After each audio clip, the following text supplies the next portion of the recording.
Looks good. All right, great, thank you. Thank you.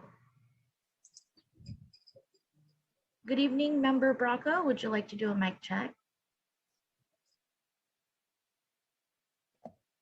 Hello, how are you?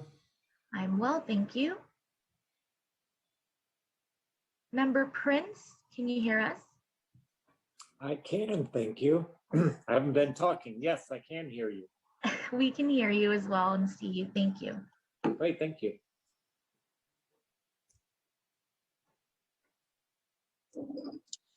Member Bracco, did anyone in the city staff talk to you about presenting the city slides tonight? We had a problem. Maria, which was who was going to be handling it, she left the city. Right, And, so Jimmy put together a few slides. Would you like to present those on behalf of your city? Okay. Okay, thank you. Hello. Mayor Paul, we can hear you and see you as well. Great, thank you, Jill. Thank you. And good evening, Chairperson Chavez and Vice Chairperson Ellenberg.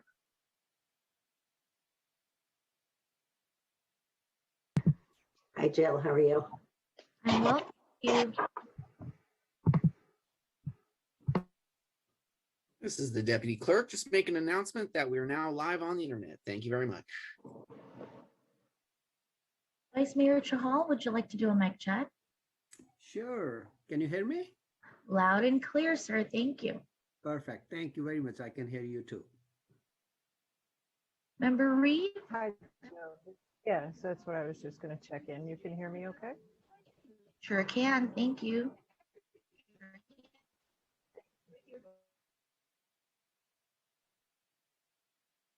Member Fang?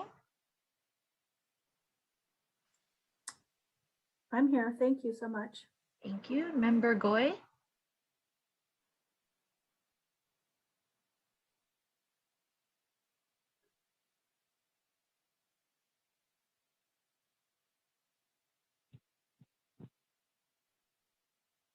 Hello? Yeah, I'm here. Thank you. Thank you.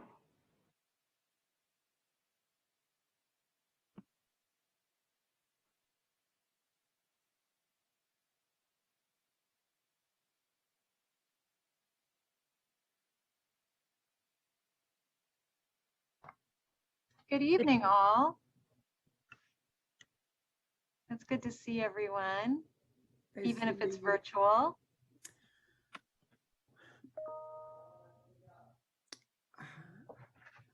Hi, Cindy.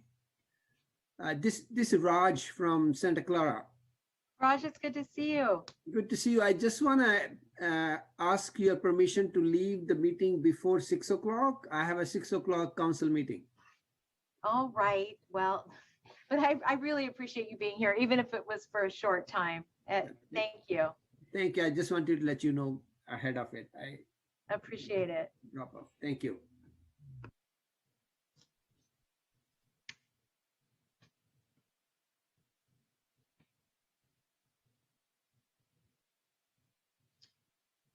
Supervisor Ellenberg, I wanted to just make mention of we might have a possible challenge with quorum tonight. All right. If we do, we're going to have, because this meeting is duly noticed as a Children's Family Seniors Committee and the Unhoused Task Force, then you and I will be the quorum for minutes and other things if we need to do that. And Sounds thanks good. to Tony Lepresti for coming up with that. I appreciate that creativity.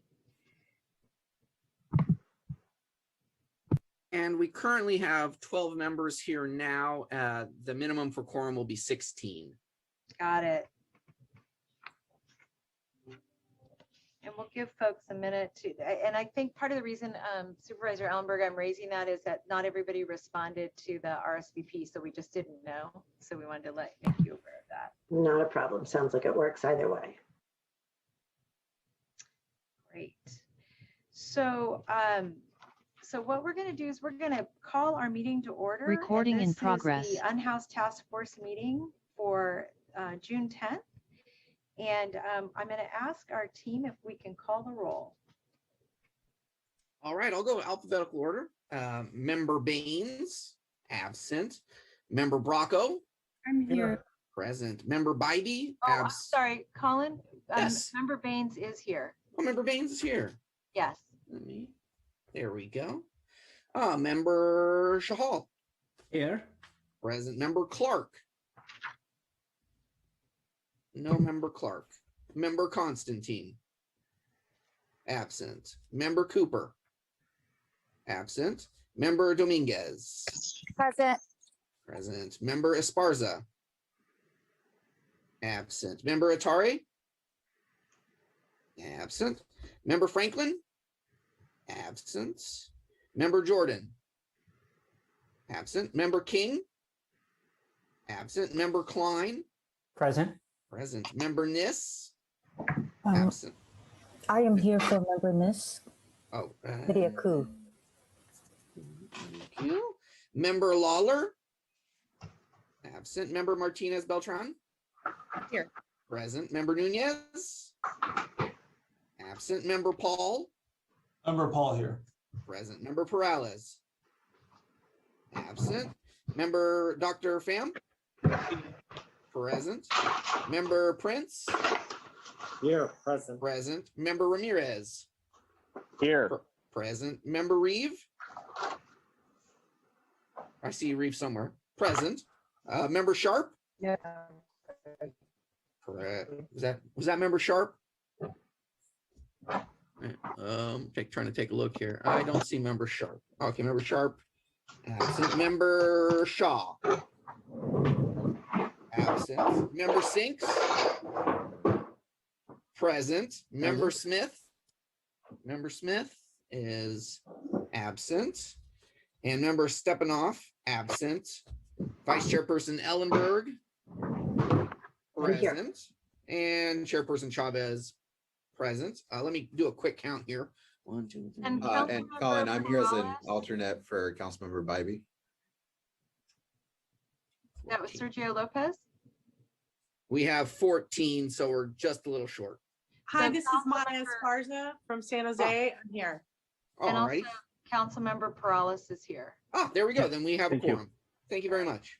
Colin and Councilmember Lopez here as an alternate for Councilmember Bybee. Thank you very much. Yes, we do have a quorum. Thank you. Excellent, excellent. All right. Well, I want to thank you all very much for being here for our final meeting of the Unhoused Task Force. As you'll recall, this task force was formed under the leadership of former Supervisor and now State Senator Dave Cortese.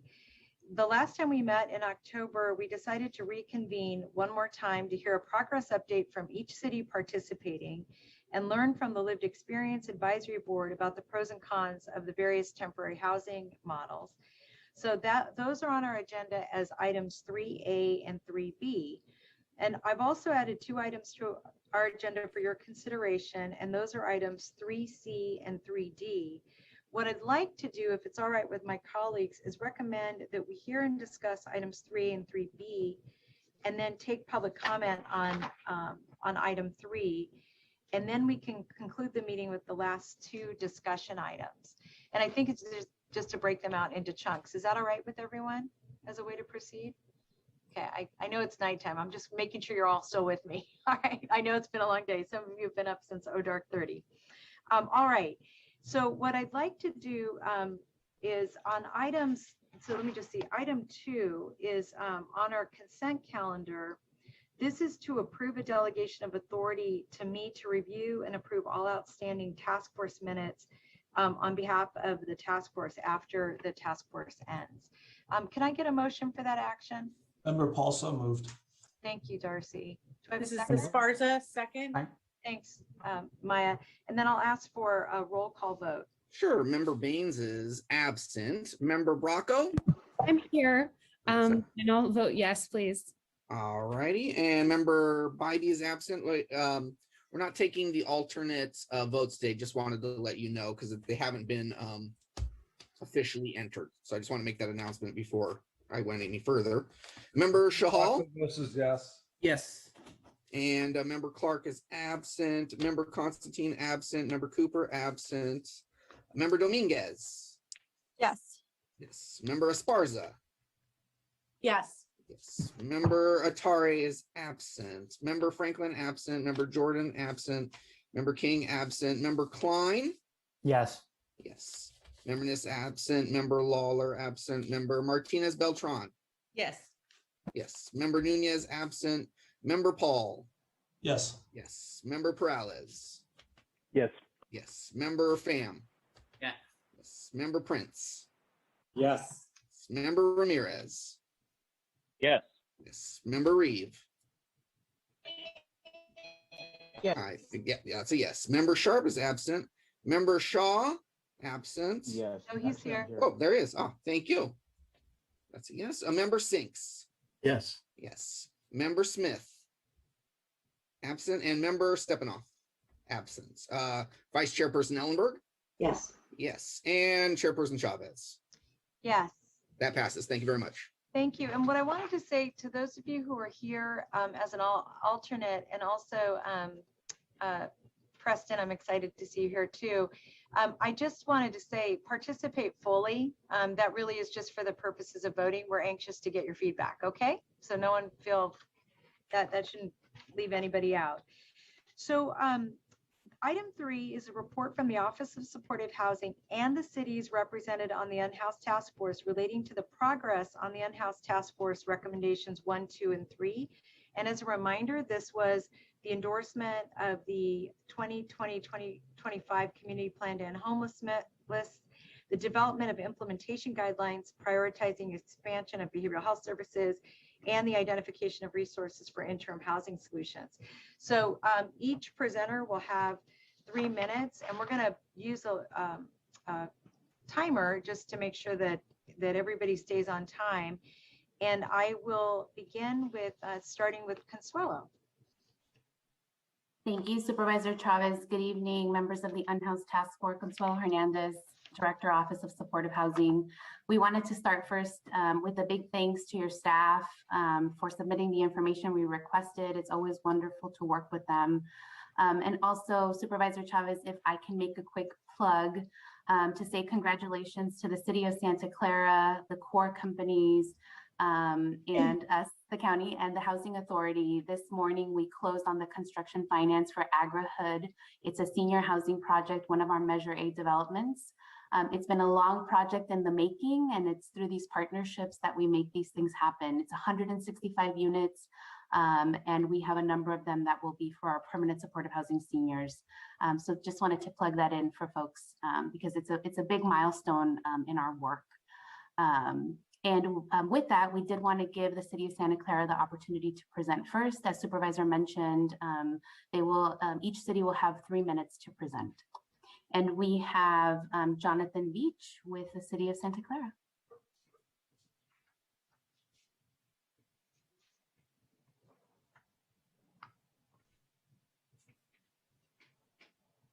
It looks like Jonathan, sorry, excuse me, this is Catherine Kaminsky with Office of Supportive Housing. It looks like Jonathan was an attendee. So if I could ask Colin to move him up, and also Colin to make me a co-host would be great. I think, can you all hear me now? Perfectly. Yeah, I needed to get promoted. Somebody pressed the button. So thank you, Consuelo. Good evening to the task force. I'm Jonathan Veach, housing manager at the City of Santa Clara. First off, just wanted to say thank you to the task force and our partners at the County Office of Supportive Housing and Destination Home as well, just for all the resources that have been invested in addressing the unhoused crisis in Santa Clara County. In terms of what we've done in Santa Clara, we endorsed the community plan to end homelessness at our March 17th meeting. And currently we've received direction from our council to establish a housing commission. And the Housing Commission will study and advance the needs of Santa Clara's unhoused populations, including the implementation of the recommendations approved by the task force to address homelessness and provide interim housing solutions in Santa Clara.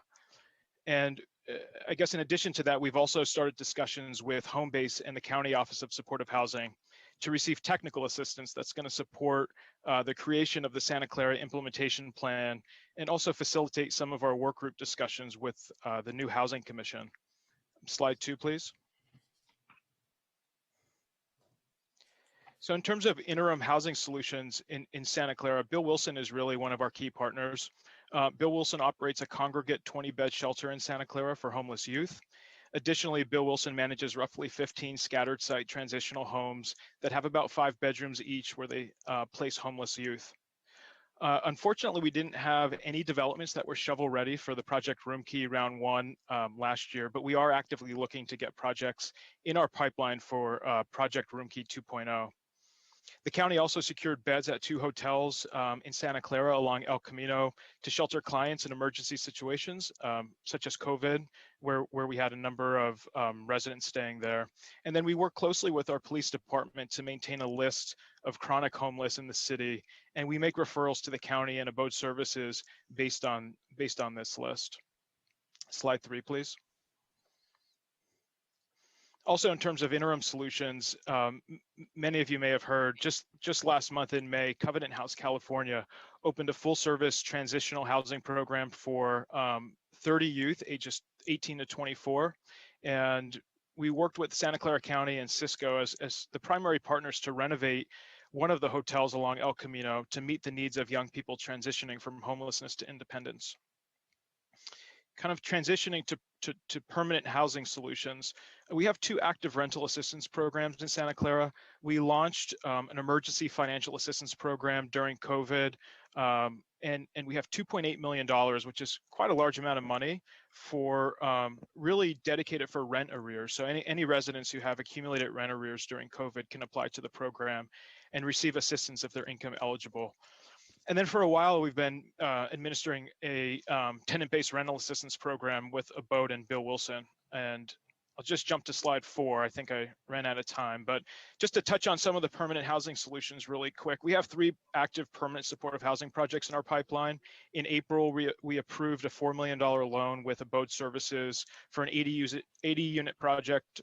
39 of the units are permanent supportive housing units. We just started lease up on our Calabasas community affordable apartments. It's 144 units with, I believe half of those units are permanent supportive housing units. And then as Consuelo mentioned, we just closed on Agrihood today, which was a big accomplishment, a $250 million mixed use project with 100% affordable project, and 108 units are 30% AMI and lower. So across the 3 permanent supportive housing projects in Santa Clara, it's 400 total units of affordable housing. We've leveraged $70 million of the Measure A funds, which is a huge accomplishment, and 175 units that are permanent supportive housing. And then on top of that, we have our inclusionary housing pipeline. We have 1,000 units of affordable coming through inclusionary, and additional 100% affordable projects that are non-permanent supportive housing. So very grateful for our partnership with Office of Supportive Housing.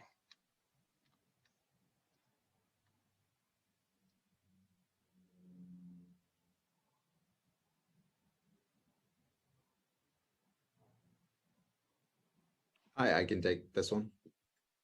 Thank you, Councilmember Lopez. Yeah, if you could go to the next slide, please. So we heard from the county at our April 20th council meeting and endorsed the community plan to end homelessness.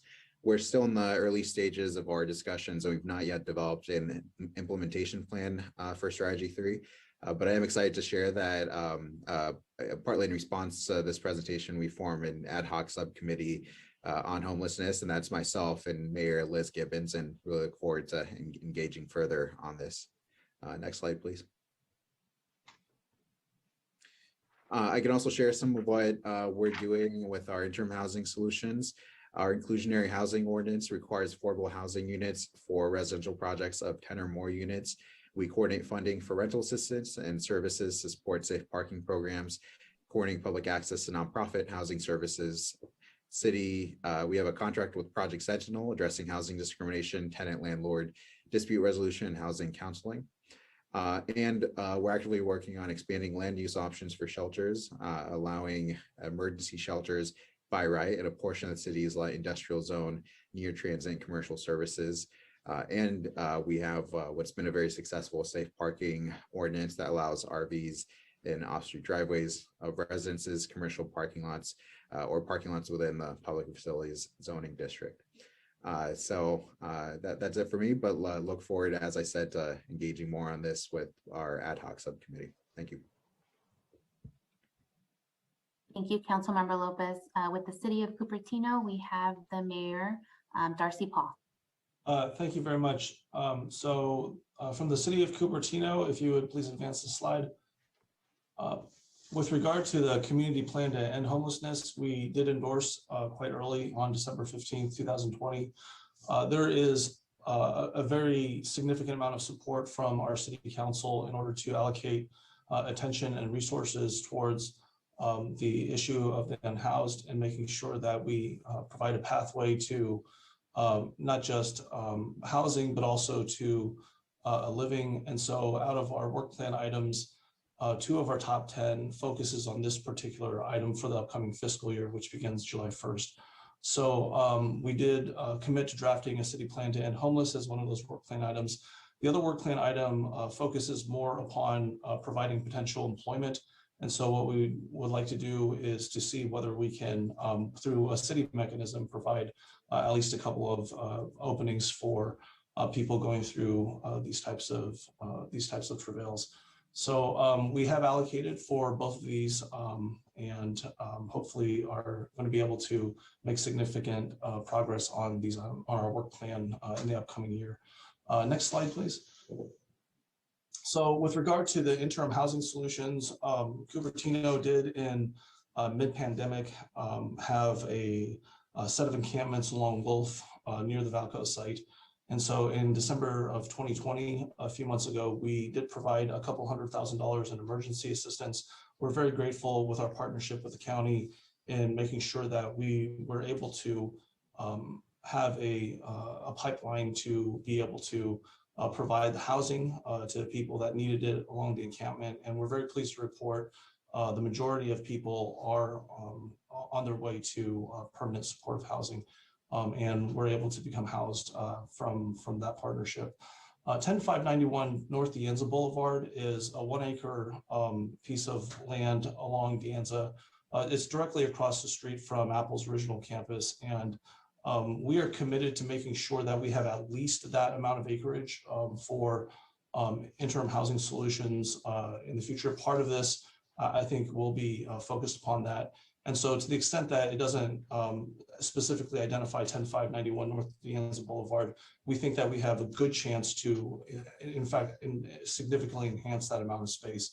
So we also had a pilot program for a rotating shelter. The rotating shelter used to be run by a community member among the various churches in Cupertino. So that was longstanding. We formalized it with West Valley Community Services because it was a little bit subject to the individual's availability.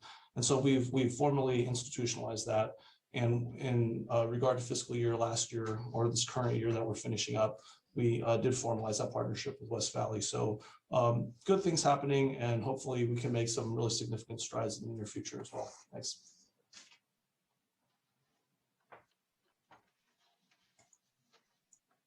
Thank you, Mayor. Next, we have Councilmember Dion Bracco.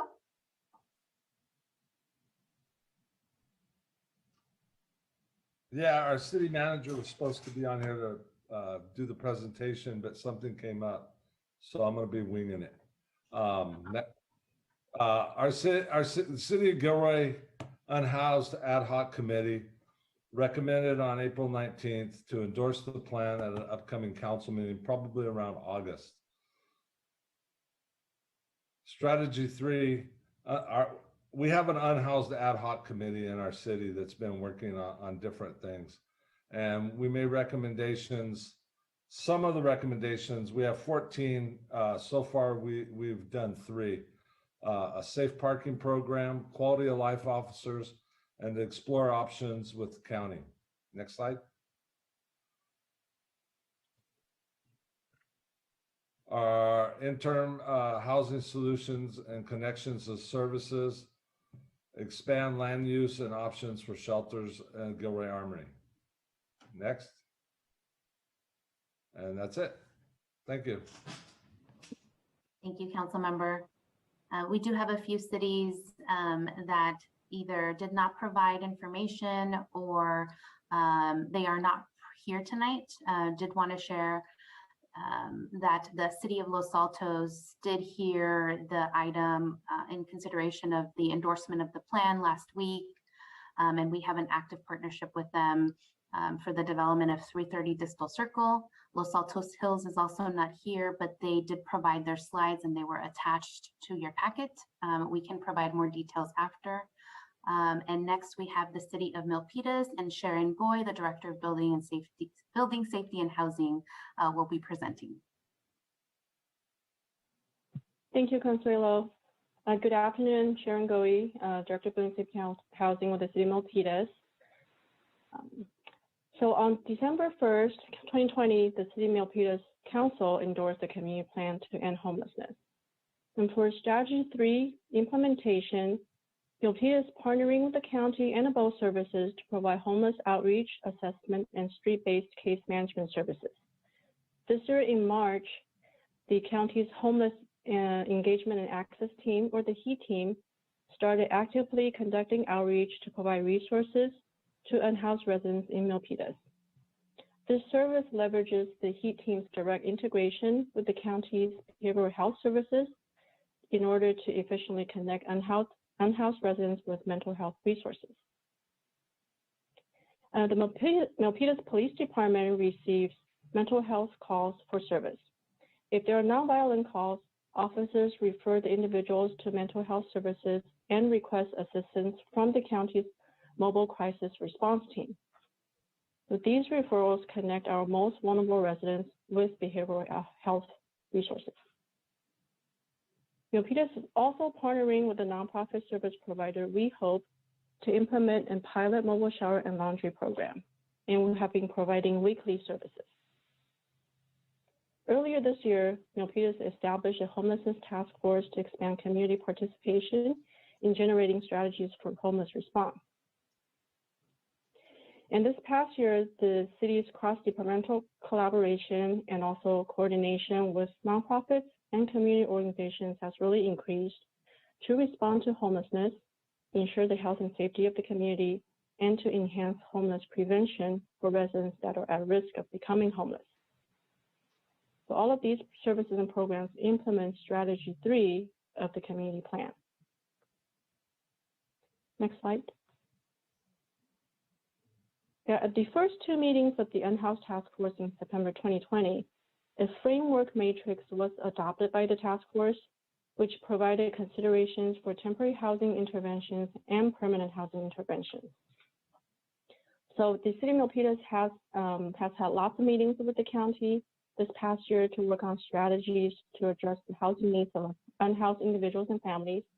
But so far, we don't have any progress to report at this time for shelters. However, we have been working with the county to explore permanent housing solutions. Milpitas has been exploring options for supportive housing units in residential development projects and to increase affordable housing production. And through the city's affordable housing ordinance, development projects are also adding affordable units in Milpitas. So this is a quick summary of the resources the city has been putting into homeless response. I won't read each bullet point, but you can see that the city is making a lot of contributions, and there's also a lot of partnership with the county, both for services and programs. So we're very grateful for that. So this summarizes the homeless response efforts in the city of Milpitas. Thank you. Thank you, Sharon. Next, we have Council Member Yvonne Martinez Beltran with the city of Morgan Hill. Thank you. So we endorsed the community plan very proudly in December, and we've just received a capacity building grant from Destination Homes so that we can develop a local implementation plan and work towards a full-time homeless specialist case manager. As you know, we're a very small city, but we are very mighty, and so this will help us beef up our efforts in that area. Next slide, please. The interim solutions and land use options for shelters will be explored through the development of local implementation plan over the next 12 months. We haven't fully vetted through all of that. We are looking at the Destination Home Grant to give us some of that ability to do that. The city is working in partnership with Community Christian, which we also have an inclement cold shelter that we operate usually in the cold winter months. It's small, it's 10 beds, but it's something that we've recently started and has worked out really well. So we'll continue to do that in the future. Next slide, please. Oops. Well, just a few other points then. We also are looking to help by not only engaging, but partnering with other agencies and other interested parties to help advance the goals of the local community plan. We're looking to provide educational opportunities, housing, community conversations, and discussion forums regarding housing, people of various income and affordability levels, and ending homelessness in the South County. So we've got a series of workshops that we've gone through and we've launched. I think we're now heading into our third housing workshop and touching on homelessness in all of those different capacities. We're working with the County Office of Supportive Housing to develop and continue with the Measure A housing plan, and trying to be as supportive as we can for low and extremely low income housing and other affordability levels that are also needed throughout the region. Thank you.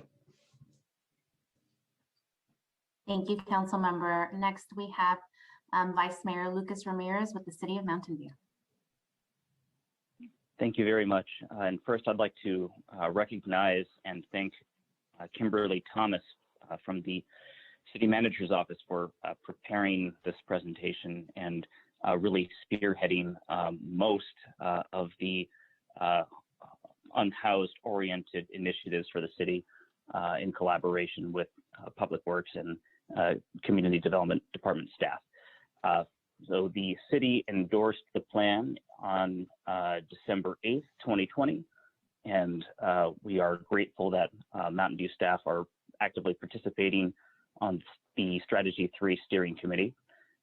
We have listed here a number of the initiatives that the city is engaged in for COVID-19 response. It's probably some of the work I'm most proud of. It includes setting aside over $4 million in rent relief from local funds, as well as federal CDBG grant funding. And more recently, we're starting to shift over to a direct financial assistance model in partnership with CSA to more quickly disperse a portion of the federal ARPA funds into the hands of households that are at greatest risk of eviction. So very excited to see that program get off the ground. And there have also been a number of initiatives to provide hygiene stations and other support to unhoused people.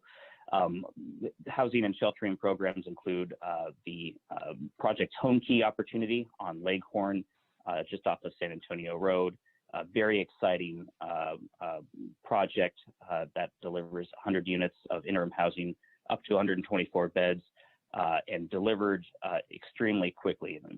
The program was, the application was submitted August of last year. We're already beginning to occupy a number of those units. We have a very successful safe parking program, over 100 spaces, including roughly 70 for RVs. And we are working with the county on a memorandum of understanding to deliver 200 units of rapid rehousing and permanent supportive housing units funded with Measure A support. And we also have a number of services and outreach programs to support the housing and shelter programs that we have ongoing. Next slide, please.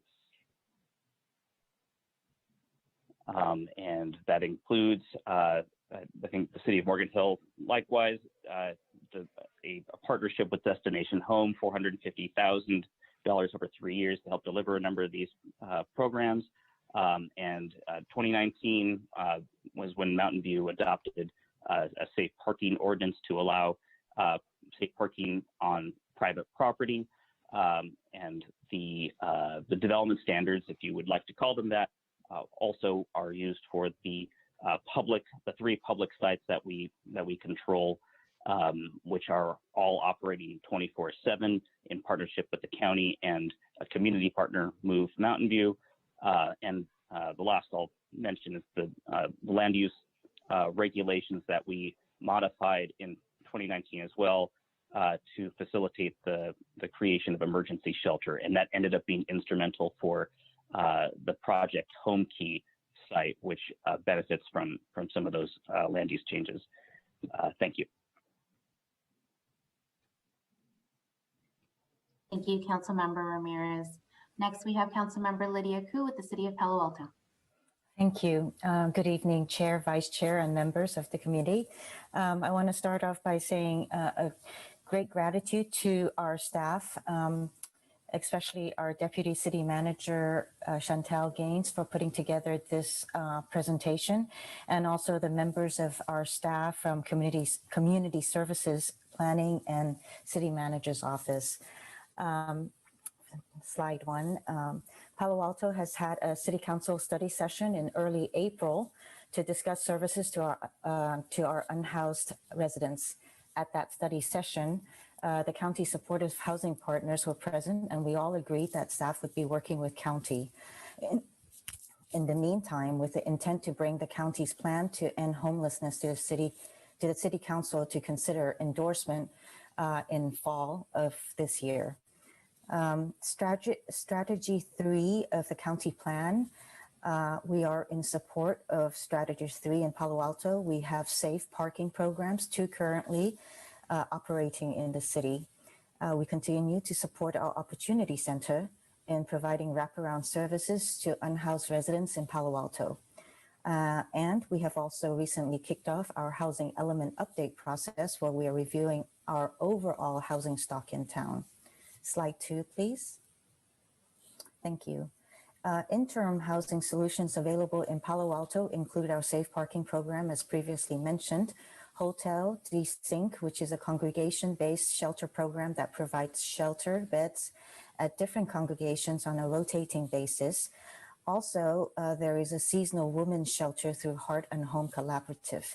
And again, our wraparound services from the Opportunity Center. And lastly, we're in discussion with the county about what additional support to our unhoused residents would look like for the city, whether it is an outreach worker or some other support. We're also working with Stanford University and a local nonprofit to try to survey the vehicle dwellers on El Camino Real to understand more about them in order to better support them with the programs currently available. Lastly, we understand that the program Home Key is thus far still in the proposed state budget. We're doing preliminary research on that program to see if there could be a viable option in Palo Alto for the program. Thank you. Thank you, Councilmember Ku. Next, we have Councilmember Esparza with the City of San Jose. Thank you. The City of San Jose endorsed the community plan to end homelessness on August 25th, 2020. San Jose will work out a specific plan for the community plan, including Strategy 3, which is improving the quality of life for unsheltered individuals and creating healthy neighborhoods for all. That will be brought to the City Council after our Emergency Operations Center demobilizes. And I know tonight is all about interim solutions, but I'll just very quickly, before my colleague, Councilmember Peralez, takes it, I'll very quickly point out San Jose has permanently housed over 1,800 people during the pandemic. Councilmember Peralez? Yeah, thank you very much. And apologize, my internet is unstable, so I'm on my phone. So you see my voice, maybe my lips moving, but different audios coming out of.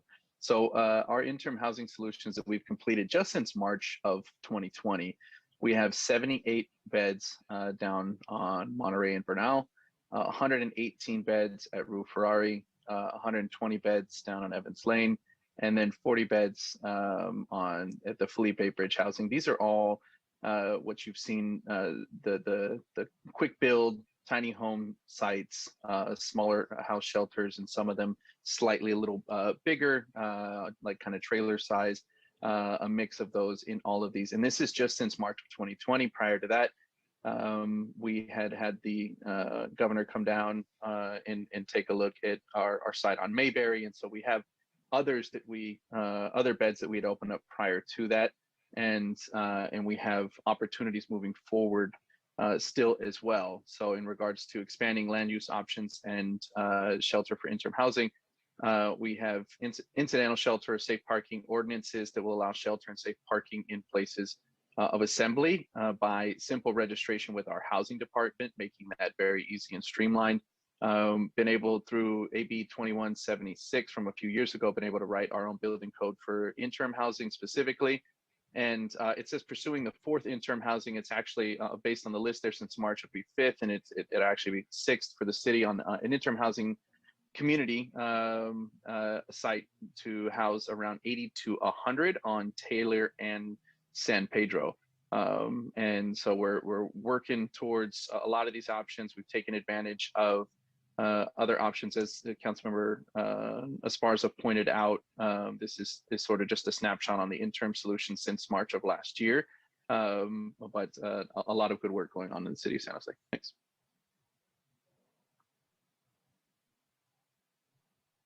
Thank you, council members. And last, but certainly not least, we have Mayor Klein with the City of Sunnyvale. Thank you very much. And I want to thank our housing director of housing, Jenny Carloni, and her staff for putting this together. Let's go through as far as endorsing the community plan to end homelessness. That will be scheduled for August. We've been a little bit busy with other things earlier this year, and I let that slip by, but we'll definitely do that. We've had some discussions on homelessness in the meantime. And as far as the strategy and implementation guide, it's been focusing on actually doing the work. And I think it'll be figuring out how, having staff figure out how that's matched up from an implementation guide on some of the things that we've been doing. So kind of going through some of those things, the interim housing solutions, the city's been housing a small number of previously homeless at one of our hotels and funding Home First to provide that support. And we're now partnering with the county to look at long-term transition of those temporarily housed.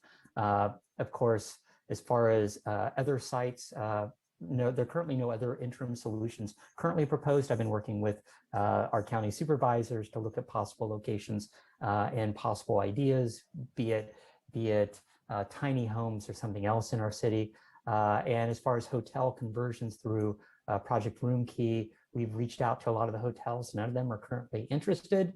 Of course, the county has been utilizing one of our hotels during COVID for many of the unhoused. So that's actually been a very positive thing. And I want to thank the county that hotel was conceivably going into bankruptcy, and the county's funding and support made sure that hotel actually didn't go into bankruptcy. As far as permanent housing solutions, we have multiple housing, 100% affordable housing developments that we're working with developers on, at least 550 new units over the next 5 years. And then Measure A funding, we've had developments that have applied and several that will apply. I think most importantly, of course, is expanding our land use options for shelters. So currently there's no good city land resources. We basically applied what might have been used for long-term affordable housing, but the county currently runs and operates a year-round shelter, and we thank them for that at Hamlin Court. That's 175 beds, and it's only been about 80 under COVID, so we're looking forward to that expanding back up.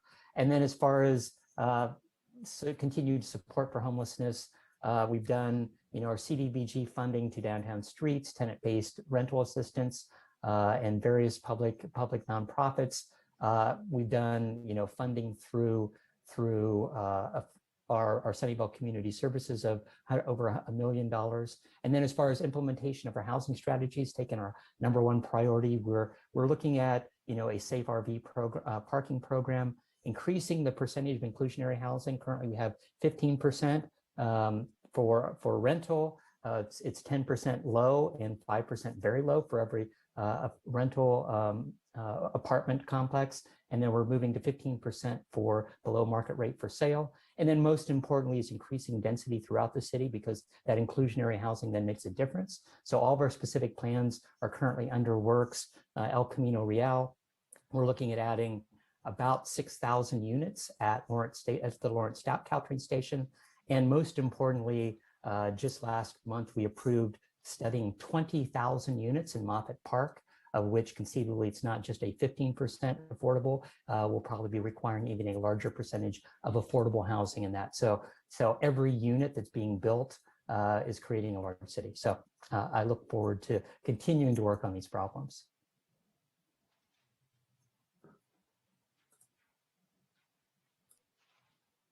Did everybody get a chance to present that wanted to Yes. present? Yes, thank you, Supervisor Chavez. As I mentioned, we did have a few that declined because of timing, but we will continue to work with them. Consuelo, thank you for all that outreach. And I wanted to say to my colleagues, thank you for the amazing work that you're doing. And I think one of the most important reasons I was interested in this was, one, to better understand all of your perspectives and how you were prioritizing it, but also so we could share cross jurisdiction where everybody is in these issues. And I wanted to see first, we have a new head of our housing authority, and I just wanted to say, Preston, if you wanted to say a quick hello before we dove into this discussion. Hello, everyone. And I have to say, I came here because I saw this amazing alignment, and tonight has just really energized me that much more. So I'm looking forward to seeing how the Housing Authority can help every community in the county meet the goals that they have. This is thrilling. So thank you. Thank you, Preston. And you're all going to get a chance to work with them, I hope. So I just wondered, are there any thoughts or comments or questions from my colleagues for each other, now that you had a chance to learn a little bit about what people are working on? No? Or for our staff on this item? Yvonne? I'll just share that, and the reason I'm sharing this is because I noticed that Mountain View also had some points on their safe park, and I know that we've gotten lots of recognition on our safe park and how well that's working out, and that was part of the reason that we got the Destination Homes grant. So I just really want to encourage people that it's worked really well here, and we're looking to to support that even more and help grow it. One of the interesting things that I think came about from me just talking with people with COVID or on COVID and our Safe Park program that came up to me was that there was a shortage and a need for vehicles, that many of these unhoused people often didn't have vehicles. And so if there's any opportunity for funding for that, I think that would be a great opportunity for us to be able to to expand our program and expand our services. So some of them are coming, some of them families, and it sounds crazy to say, but we're looking for vehicles so that they could actually participate in the program, to live in the vehicle. And then after, as people transition out through the program, then they move into some of these almost like small, tiny homes or trailers. And so a plug, and also, an endorsement for the Safe Park. Thanks, Yvonne. Anybody else have a comment or a thought? Kelsey? So one question I had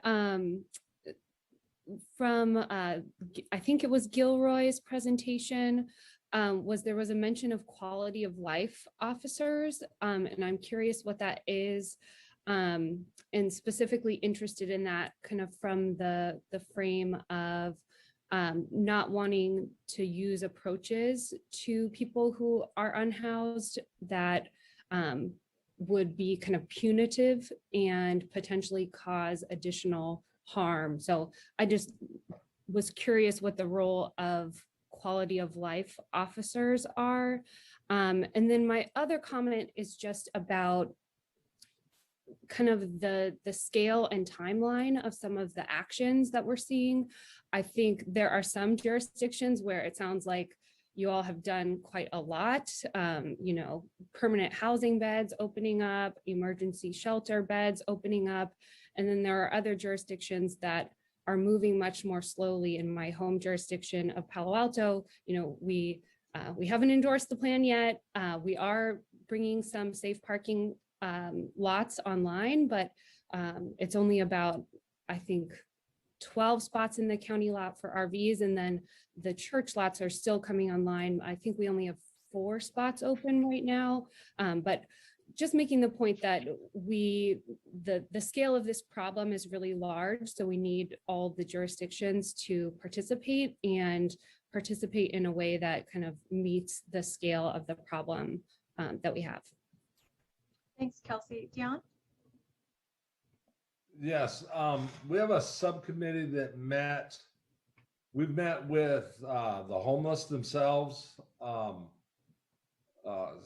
homeowners, business owners, churches, law enforcement, and everything else. One of the biggest complaints we heard from the homeless was safety, that the females especially, they can't sleep at night because people come and try to climb into their tent. We've had several rapes and women beaten.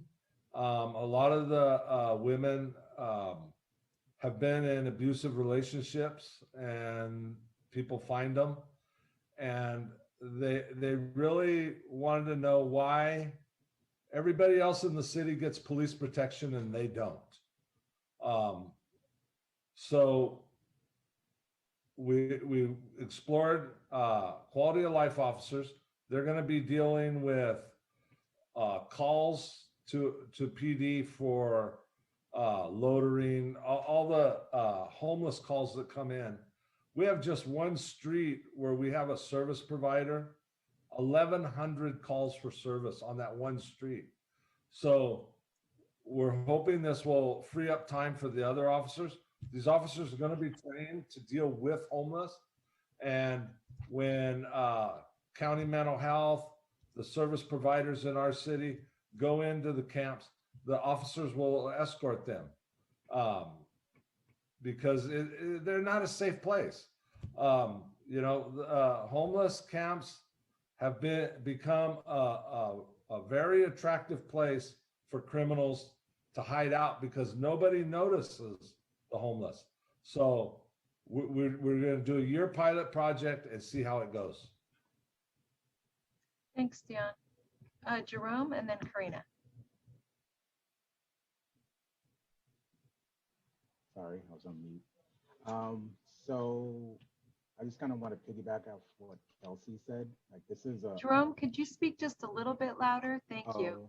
I think I have earbuds. Oh, perfect. We can hear you. So yeah, to piggyback off what Kelsey said, this is a huge problem. And looking at, you know, these presentations,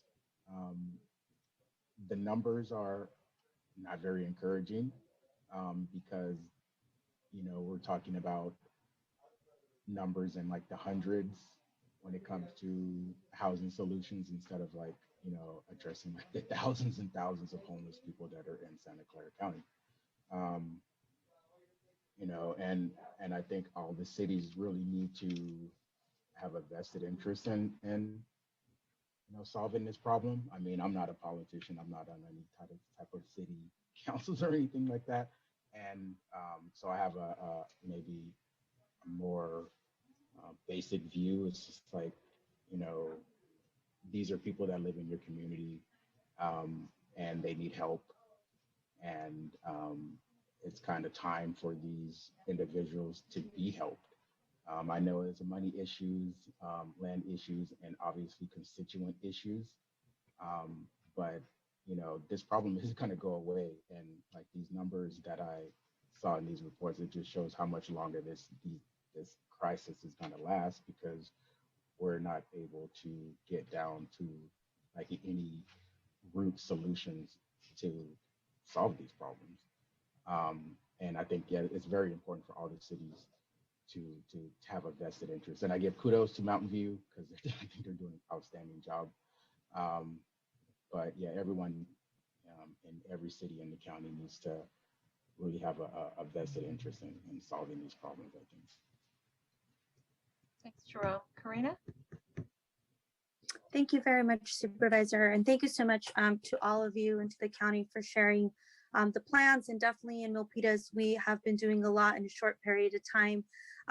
I do wanted to just kindly, some of the things that we are encountering here in Milpitas and data that just came to us that's really exciting is that our numbers to the police department that are repetitive for mental health crisis calls, those that have repeated calls are under 10.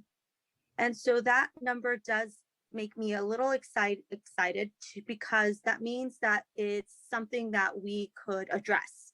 10 individuals out there in the city are consistently being called, to 911, and they're consistently being taken to VMC. So for me, I'm really excited as a city asking to please help us identify a pipeline. And if there's a city out there that has been able to do this, the city of Milpitas has invested in a social worker to track our unhoused. And we hope that we continue our partnership to really reinforce a pipeline of housing into Project Home Key. And currently Project Home Key, I believe, just finished construction. But how amazing would it be? We believe that from these 10, at least half assess very, very high and qualify for Project Home Key. I think it would be a great success if the city of Milpitas would be one of the cities that could really build some sort of sustainable resolution and say that we were able to house 50% of those recurring calls to the police department, which many of you have already expressed the same sentiment that we have, that this is definitely not a criminalization issue, and that's not the way that we want to go. And that's why the city has invested so much money. So if there's a city out there that has been able to develop some sort of pipeline to housing, please let us know. And again, I do think the county, because it's going to take a location between behavioral health to really address these 10 individuals. And so again, I'm really excited that it's only 10 because it's manageable. These are these reoccurring calls that we have all been talking about. So if there's any way or any feedback that any of you have, please let us know. We've all been working really hard, and congratulations to all the cities. I know that all of you have equally been working hard to address this issue. So thank you very much, Supervisor, for your support.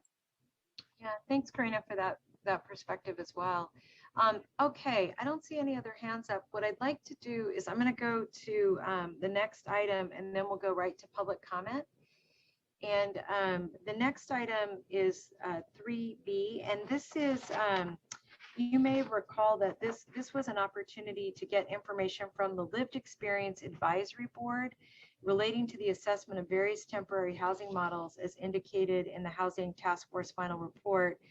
And Lisa Reeve is going to be our lead presenter on this item. Yep, I'm here. Thank you. Oh, there you are, Lisa. Yep, I'm here. Let me get to my notes here. And Lisa, could you speak up a little louder? I'm having a hard time hearing you. Is that better? My mic is a little closer now. Yeah, that's better when you have your mic up. Okay. Hi, everybody. I'm not only a member of this Unhoused Task Force, but I'm also an executive board member of the Lived Experience Advisory Board. We are through Destination Home. They just kind of sponsor us, and we do what we want. I'm also presently unhoused myself right at the moment. Lead was asked to contribute our thoughts and our ideas about the solutions that the task force has put forth. And while we are grateful for this opportunity to weigh in such an important topic for temporary housing solutions, we're not experts by any means. Many of us have never stayed in any of these types of housings, or have only stayed in one or two possibly. Just like most residents of Santa Clara, we may have been limited knowledge about the pros and the cons of all of these solutions. If the Unhoused Task Force is interested in really understanding, we feel, the best solutions, One of the things that we recommend is that we have a more thorough survey of the current former residents for each type of solution, as well as unhoused residents that represent prospective clients for this type of housing. The Lived Experience Advisory Board would be happy to take on this if there's any resources available. But we feel that we're uniquely suited to gather this information from our peers. However, we do not want to be seen as fully representative of the unhoused population in Santa Clara. If we can go to the slides, Hillary, if you can help me with that. Let me get back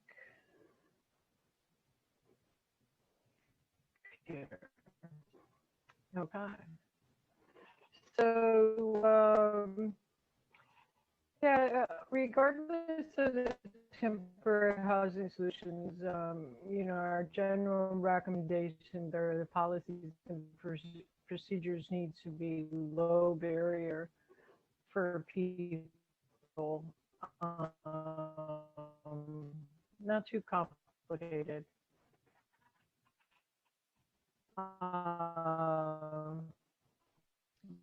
So Lisa, we're having a difficult time hearing you. Go crazy on me now.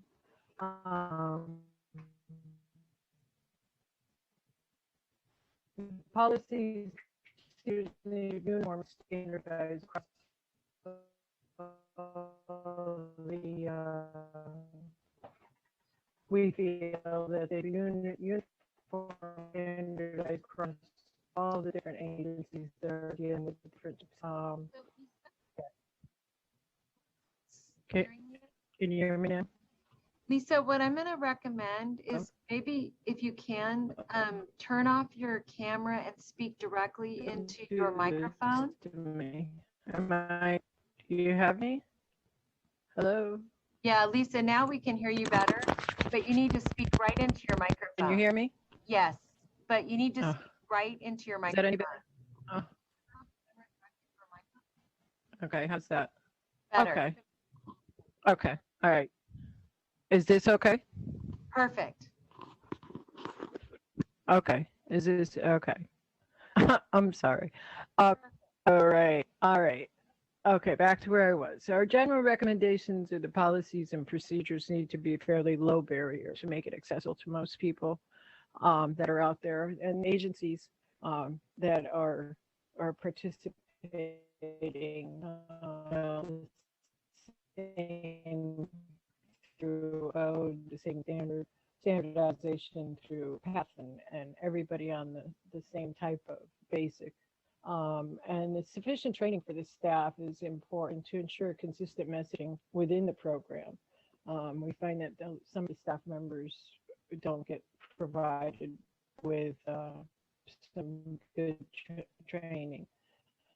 And we also feel strongly that there should be a lived experience component built into every stage in the development of these programs. And all right, let me get back on the page here.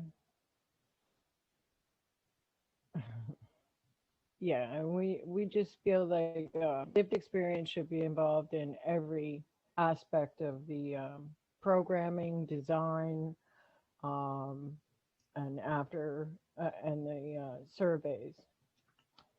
And then can you go to the next slide? Next slide, Hillary, please. I'm on the safe parking slide on my screen, Lisa. Okay, I don't know why I'm not. I am so upset I'm having technical difficulties here.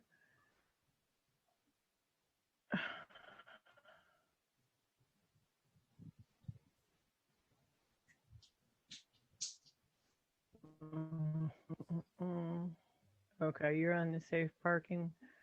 Okay, I'll just follow through with that. Okay, our recommendations for the safe parking sites are that they need to be longer than 90 days.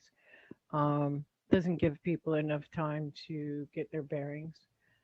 And that they also should be open 24 hours a day, 7 days a week, instead of just the nighttime hours. And we also believe that there should be provided more basic services like food, water, and hygiene. Provide a locked shed for storages for people's belongings, because some of the safe parking sites, you're not even allowed to like have anything next to your car or anything like that. And that there should be more funds provided for vehicle repairs and assistance with people getting their vehicles registrations and DMV, that can facilitate them being able to get to and from unemployment or from employment. And then there's quite a bit of safety concerns. I think a lot of people prefer having security at the safe parking sites.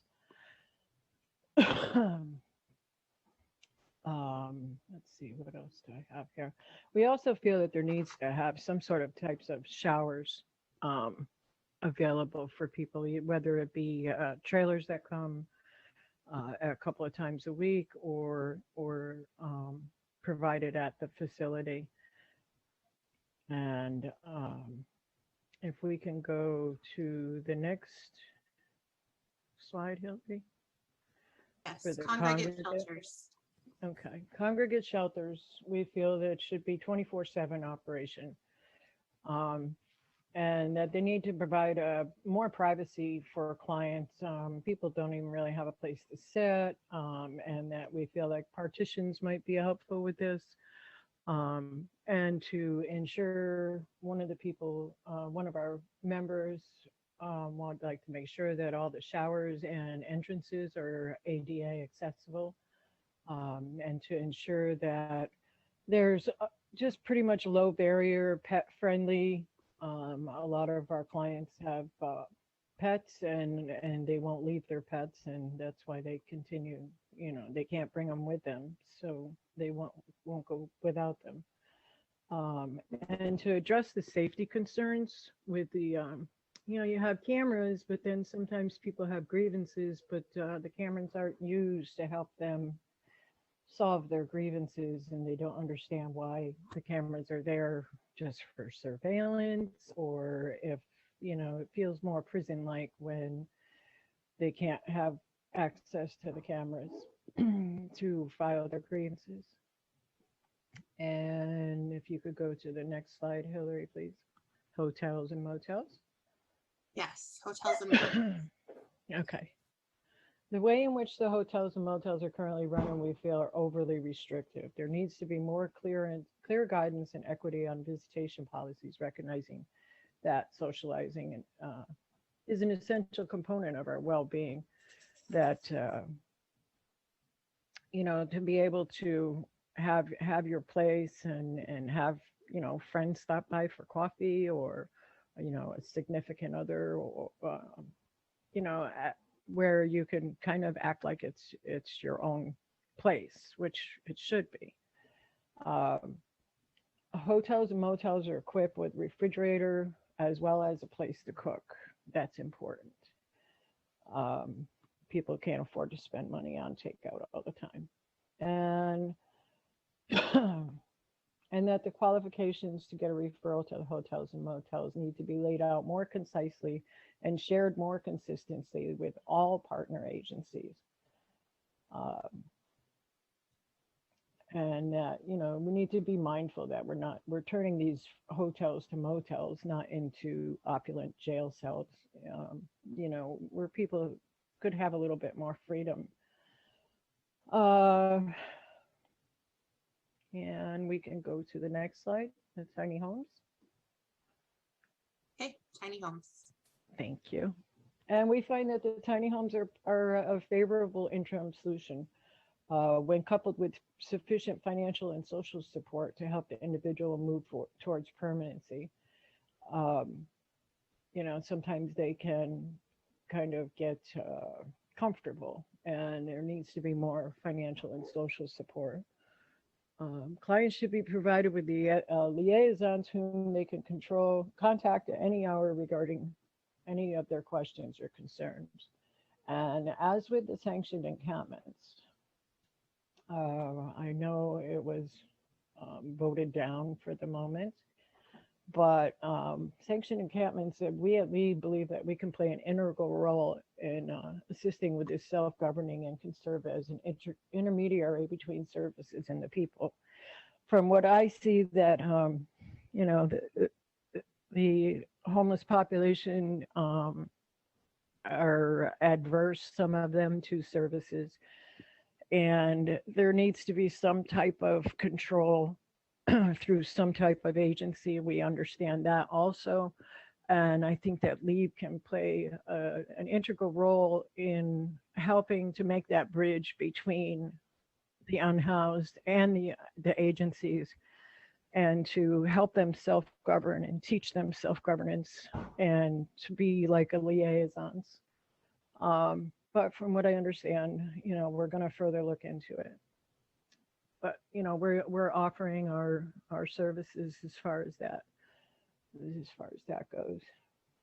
And I believe that's the last of the slides, right, Hillary? Yes. For people who already downloaded the slides from the agenda, the Unhoused or the Lived Experience Advisory Board elected not to use the 7th slide tonight. Yeah, there was a little bit of confusion on that. So we just decided not to use that last slide. And that's all I have, really. You know, we're in support of all of these, and some of them more favorably than others. But I hope through all my technical difficulties and my not so good at public speaking that, Lisa, you did our great. point got across. Yeah, Lisa, thank you. You did really well, and especially with the technical difficulties. And Hillary was your fabulous assistant, so that went well. What I As want- always, thank you so much. You're a godsend. Thank you. What I'm going to do, if it's okay, is we'll go to public comment and then we'll come back for questions or comments on this section. Is that all right with everyone? Okay. So, Colin, if you could get our public speaker, and we'll give each person 2 minutes and then we'll come back to the group for discussion. All right, the next speaker is Scott Largent. I'm unmuting you. Please accept the unmute and you will have 2 minutes to speak. The timer will start when you begin speaking.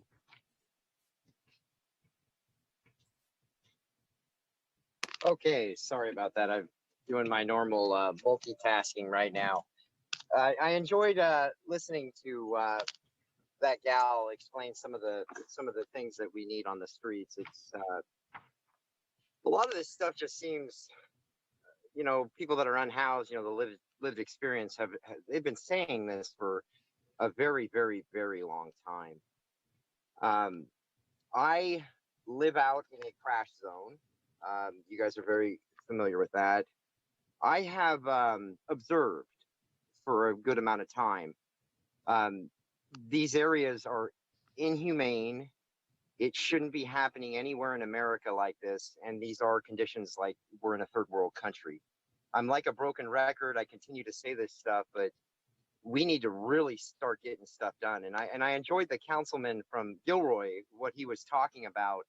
These encampments are no longer normal areas. They're no longer just people trying to, you know, just struggling, surviving, you know, still good, solid people.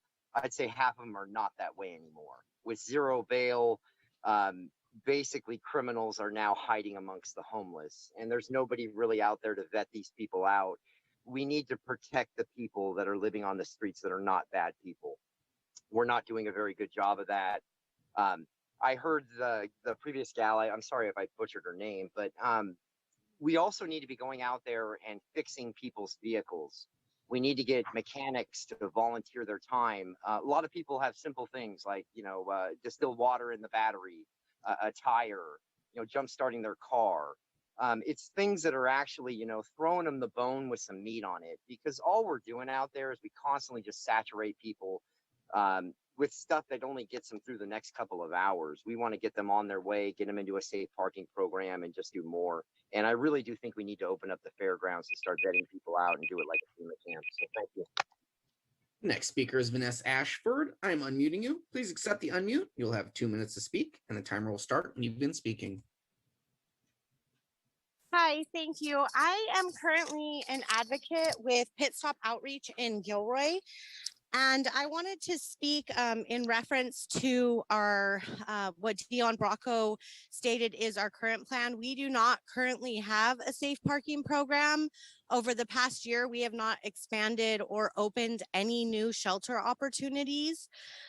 We really lack services down here. We lack outreach. We lack getting people into the VSPDAT system. We lack access to mental health services. We lack access to drug treatment and substance abuse services. We do not support having a community officer or any kind of police officer. What we ask for and what the unhoused that we work with ask for is mental health crisis response or case management at a city or county level down here. We really do need interim shelter. We did not participate in Project Room Key or Project Home Key. Our current city policy is still towing RVs that people are living in, further contributing to the number of people living in tents, in creeks, and on train tracks.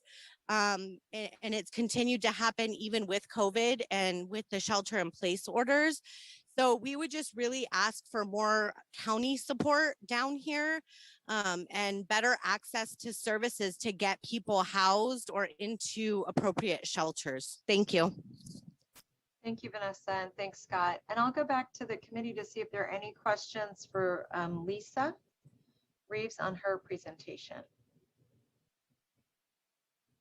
or the task force or the group who gave feedback. Kelsey? One question that I had was about the vehicle registration point. I do know that a lot of the safe parking programs, at least the ones I'm familiar with in North County, do have this, your registration needs to be up to date requirement to access the safe parking. So I'm wondering what the best approach to dealing with that issue might be. And then on the security issue, I'm curious thoughts about how to make that work when the setup is many small sites where you have maybe 4 parking spots per church parking lot. Maybe the solution is like a rotating security, which is what I think they do in Santa Barbara. But just curious to hear your thoughts on that. And is that directed, Kelsey, toward Lisa? Sure. Yeah. If Lisa wanted to answer or if she has a response on either of those, that'd be great.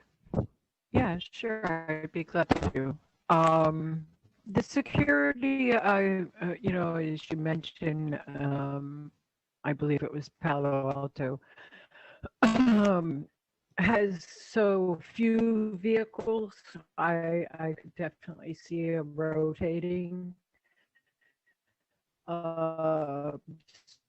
security or even self-security, you know, so there's 1% that kind of everybody was out for each other with a few amount of people. Lisa, I'm sorry. But and the first part of your question was, if you could repeat that. It was just about the issue of the registrations and stuff like that.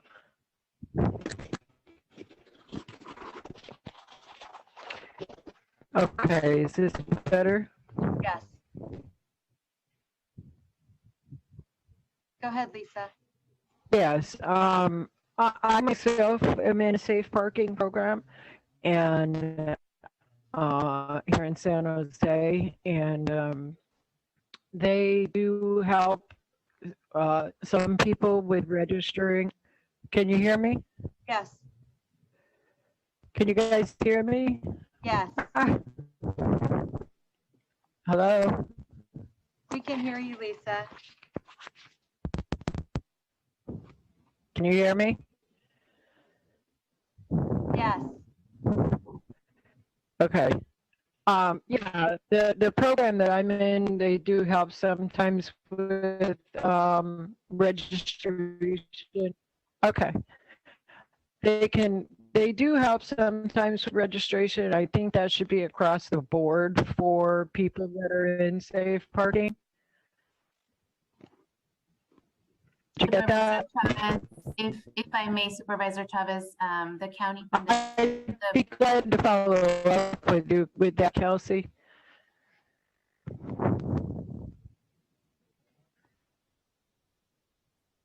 Thank you, Lisa. Supervisor Chavez, to clarify the question, as part of the county's Safe Park programs, that is one of the eligible uses and one of the services that we offer. If an individual is trying to park their vehicle in one of our Safe Park spots, we do provide assistance with the registration. Consuelo, do we also provide assistance with insurance? Yes, Supervisor. The idea is that if they have a vehicle and we can help them meet the criteria for the Safe Park, we will do that as part of our program. That's great. And is that relatively recent, like in the last 6 months, a year? No, Supervisor, I believe that's generally been our practice. You know, there's a number of models of safe parking in terms of best practices. But, you know, from our approach is if it's within our budget and the contract, we take the approach of doing what we can to help people get into the spot. One thing that I would recommend is that it may be of value for us to look at our contracts and maybe update our providers on this idea that they have this option, because I just spoke to one that did not know they did. So that's helpful to know. Thanks. All right, Yvonne? Can I just ask while Consuelo's here, is there any type of, is there any funding for vehicles that would stay with the program that are used for people who don't have a vehicle or don't have access to a vehicle? I'm sorry, Councilmember Beltran, that is something new that I've heard in terms of an approach. I would have to go back and take a look to see what other communities do on that front. Okay, thank you. Thanks for that. And then are there any other questions on this section? No? What I do want to ask our staff to take a look at the recommendations that are made, and as part of the report out when this comes to the full board, if you can give us an update on the responses to the recommendations from the lived experience group. I think one other thing that was stated, which I thought was a really good point, and actually I think this is something Raul raised a while ago, that I like the idea a lot of us doing surveys and really consumer satisfaction surveys on the services we're providing, because that's really how we're going to get better at doing it. And I think also it will help us better understand what are the appropriate matches for when we're connecting people to a service, so that their chances of having success in that service are better. All right, so with that, I'm going to move on now to item 3C and 3D. And the reason I brought these forward is that it was a little bit based on conversations we've had here at the task force and a little bit of conversations that have been happening in the community. But item 3C is a report from me that relates to the equitable geographic distribution of emergency, transitional, and supportive housing. And one of the reasons this was brought to my attention is that in the communities that are represented, that I represent, and I represent the downtown of San Jose, the east side of San Jose, and the southeast side of San Jose, which is really the downtown council district represented by Councilmember Perales, the east side represented by Councilmember Carrasco, and the southeast of downtown represented by Councilmember Esparza. I'm sorry, I almost gave you another title. I almost said supervisor, but that's where I am right now. So anyway, so those three council members represent this area, and one of the challenges is that many of our services, and especially around emergency housing, are all placed in the same three communities. Now, part of the reason for that is that for the time that I've represented this area, the communities I represent are very open to additional housing, but they're now feeling like they want to make sure this is something that is really a shared responsibility throughout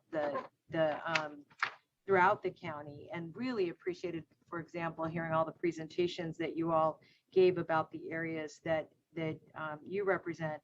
What I'm going to ask or just recommend, and I'd like feedback from all of you, is that this is a recommendation that I would put in the form of a referral for the county to take a look at, so that we're doing a better job of geographically making our investments with Measure A and other resources as we're investing in supportive housing services.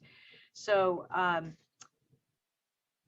so I'm interested if there are any thoughts, comments, or concerns about the county looking at that policy to make sure that we're doing a better job of supporting the supporting these resources going countywide. Any concerns about that or thoughts?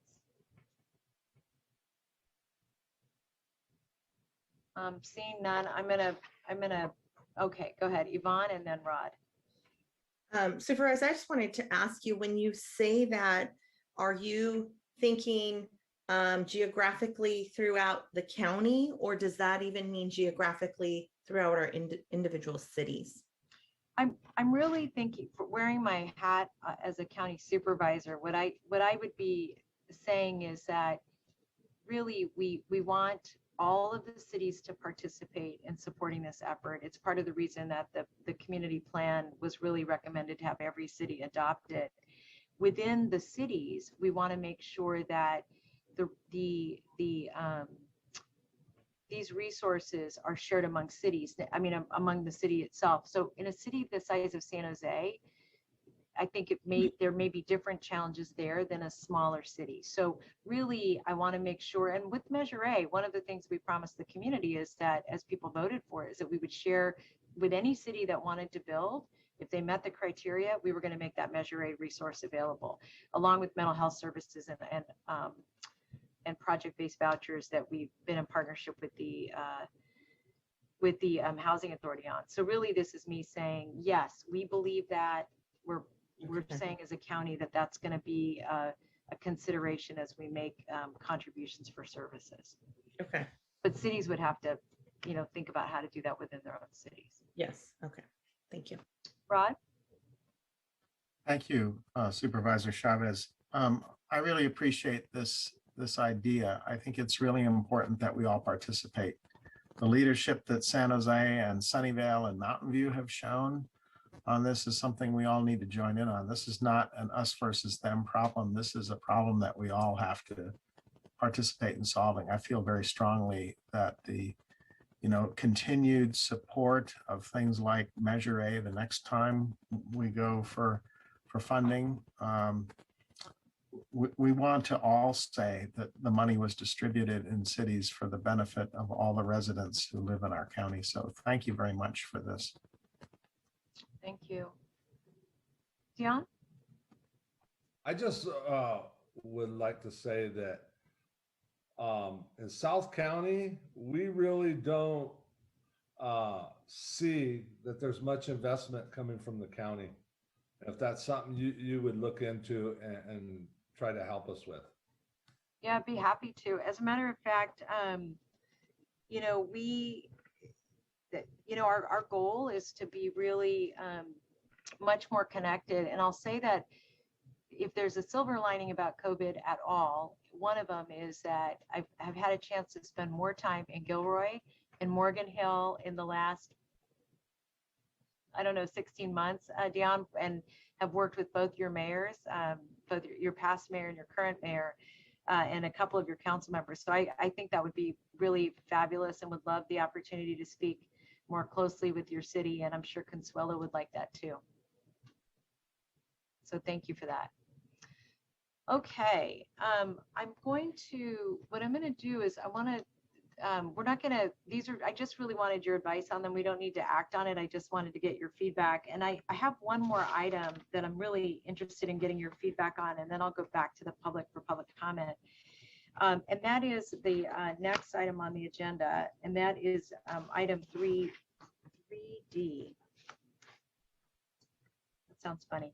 But anyway, on item 3D, if you wouldn't mind taking a look at it, let me just tell you what this one is. I have been really interested in having the state incentivize jurisdictions for building housing for the unhoused. And one of the challenges when you're building affordable housing and low-income housing and housing for the unhoused is that the costs to the projects can be such that the city can't get what we would normally get from a project. So for example, if you were building a market rate housing project, there would be a certain amount of money that would be set aside for parks in your community. But often when you're building affordable housing, in order to keep the price down, we don't have those additional items like parks or sidewalk improvements or trees or any of those other things that could enhance the surrounding neighborhood. So I just wanted to, if you look at the reasons for the recommendation, I just want to read two stats to you. Between 2010 and 2015, the Bay Area created 367,000 new jobs, but only 57,000 new housing units. 2 years ago, only 12% of California's newly built affordable housing, 12%, was for extremely low income households. 12%. That's not 12% of the total new housing. That's only 12% of the new affordable housing went to extremely low income households. And given that we have thousands and thousands of people who need housing, one of the goals that I have is to get funding for parks or other kinds of infrastructure that will support communities that accept more housing, and especially for extremely low income folks. And one of the reasons I've been looking at this is it seemed like there was literally no support or incentives. And for small cities that really count every penny in order to be able to build out parks or their crosswalks or any of that, these resources are really important. So I was interested in getting your thoughts about this idea about getting funding when they're meeting, when cities meet their RHNA goals, for example. Like, why can't the state help them with these one-time resources? Thoughts about that or concerns, Yvonne? Yes. Okay. Yes. We've done such a great job with affordable housing, of course, comparatively, right? I mean, none of us have really done a great job. And I think these are the carrots that people are talking about, something like this. So if you're tracking and you're trending to hit those numbers, if you're trying and squeezing everything out of your staff to try and hit those numbers, I think, yes, there should be some incentive to do that. And dollars is a great incentive. Yeah, carrots. And especially now because RHNA has sticks, but it doesn't have carrots, really. Yeah, big sticks. Yeah. Big sticks. Kelsey, and thanks, Larry.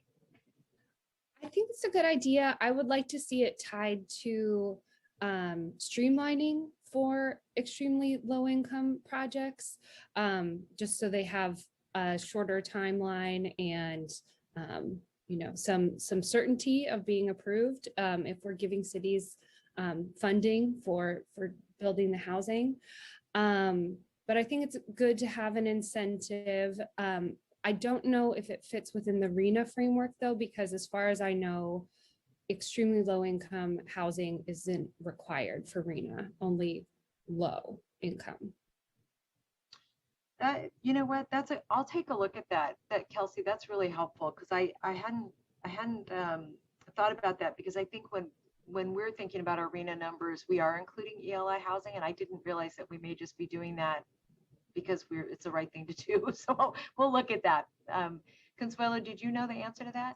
Yes, thank you, Supervisor Chavez. It's this little kink in the housing element law, but 50% of the very low income is the obligation for ELI. So it's just the way that it's written in the statute, but ELI is. You're right. You're right, because when I read it, I actually got into a little bit of an argument with the ABAG staff because I was wondering why they didn't include it, and they explained that that's the nomenclature at a state level.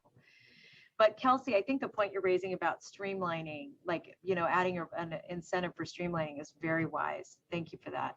And thanks for the reminder, Consuelo. Lucas?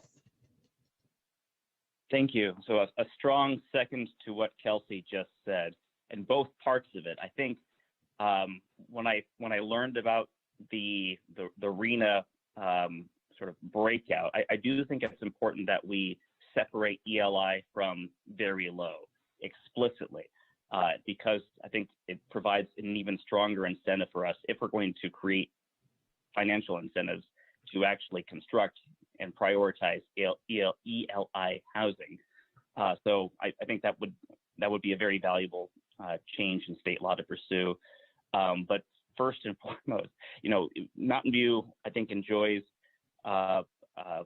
strong community support for many of the initiatives that we have. We're pursuing several Measure A projects, but it takes forever.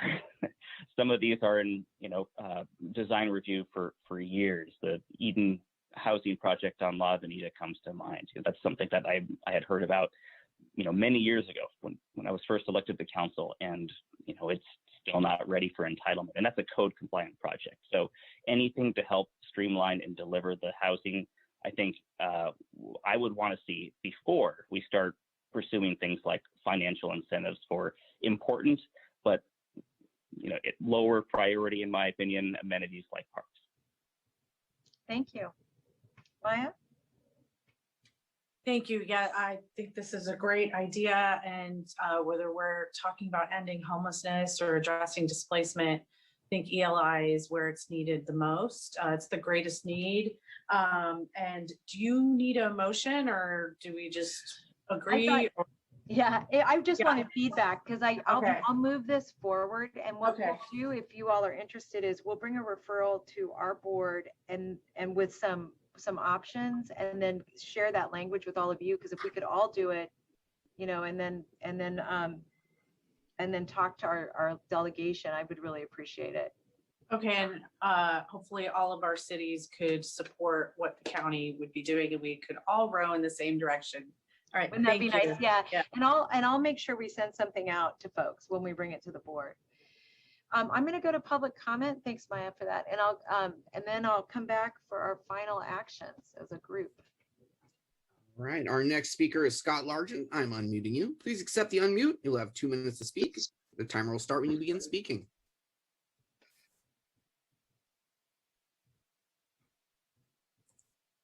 Go ahead, Scott. Okay, great. Thank you. I didn't see the little unmute thing, so I do appreciate it. Is this comment for the end of the meeting or just on the item? On the item? Oh, okay. I can wait till the end. Everybody. No, that's all right. It's all right, Scott, because I was, the next thing would have been public comment. So why don't we just go to public comment, because you're the public comment. There you go. Okay, great. Thank you. What I was talking about earlier, I'm trying to learn. I understand this is a very complex situation, and I've been, in this deep for about 5 years.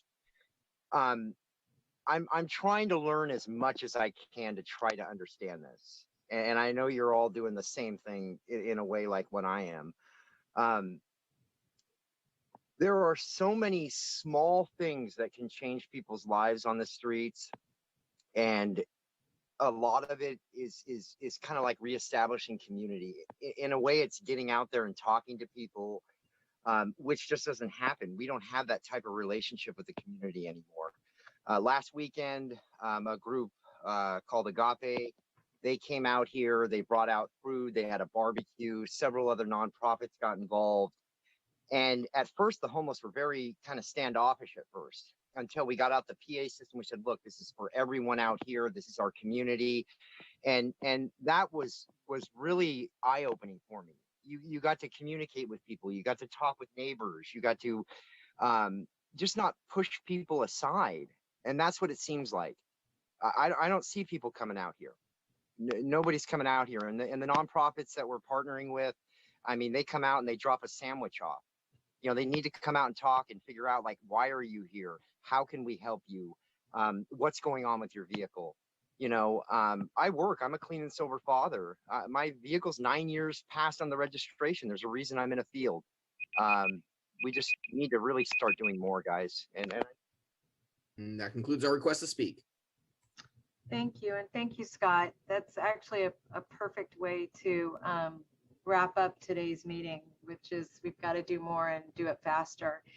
I want to thank all of you very, very much for your service, and the feedback that you gave us tonight was really helpful. We'll make a report for our colleagues on the board, both reflecting the contributions that you're making, you know, and also with some of these ideas that came out of the task force. And then what I'd like to recommend is that we would reconvene in a year just to check on everybody, see how we're doing. In the meantime, I want to reinforce that we would be working with the Lived Experience Board on pursuing the recommendations that they've made, and look at some legislative opportunities for us to collaborate together to make the state system work a little better. And one other area that I'll just add that I didn't add today, but that I think from a legislative perspective is going to be really important, and that's looking at the way tax credits are structured as well. That's really impacted our region negatively, and that actually may be something that we can work through the cities association on to have some joint action relative to tax credits and the state financing. Because like I said, I know Consuelo and her team have worked really hard with all of your cities to get projects funded, and a lot of our projects are stalled, not because of even what's happening on the ground, it's financing. And so we're going to need to really work on that at the state level. So with that, I want to say a very sincere thank you. Supervisor Ellenberg, I don't know if you wanted to share any parting thoughts with our crew here.